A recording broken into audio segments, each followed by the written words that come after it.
We've all been there, right? Staring at the airline booking page, and you see this choice.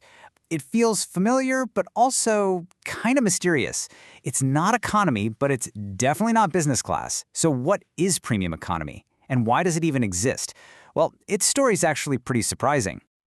Yeah, it kind of feels like it just popped up out of nowhere, creating this whole new middle ground in the sky. But it turns out, its origin story isn't just about adding another price option. Nope, it's about solving a massive dilemma that airlines were struggling with for decades. So, to really get why premium economy is even a thing, we got to rewind the clock a bit.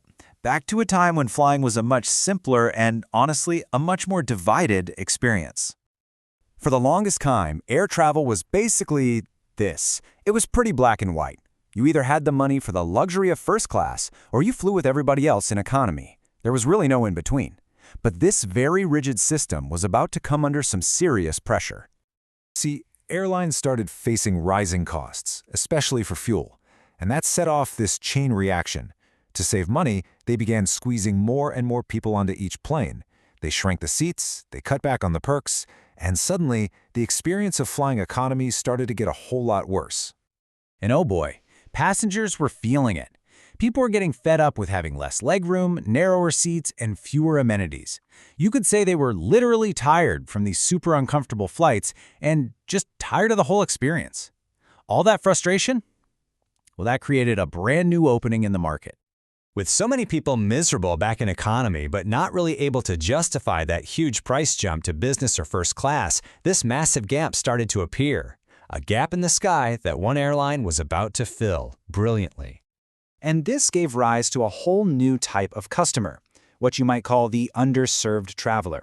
These were people who had a little extra to spend for some comfort, but they weren't shelling out thousands for the luxury at the front of the plane.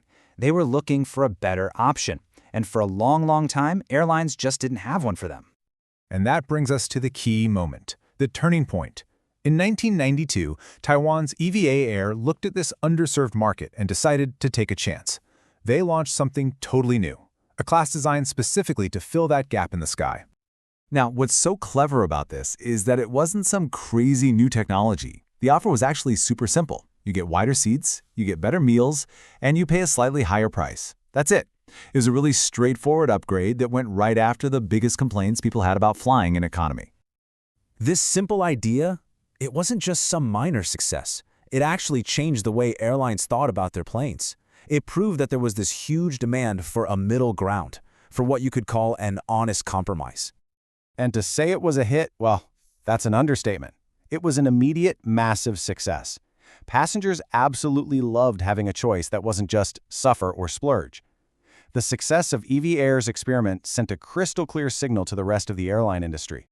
The idea just spread like wildfire. All the major airlines around the world saw the genius in it, and they rushed to create their own versions. What began as one airline's little innovation quickly became a whole new global standard for flying. Someone came up with the perfect phrase to capture what premium economy is all about. No luxury, no misery. I mean, that's it, right? You're not getting champagne and a bed that lies flat, but you're also not fighting your neighbor for elbow room for 8 hours straight.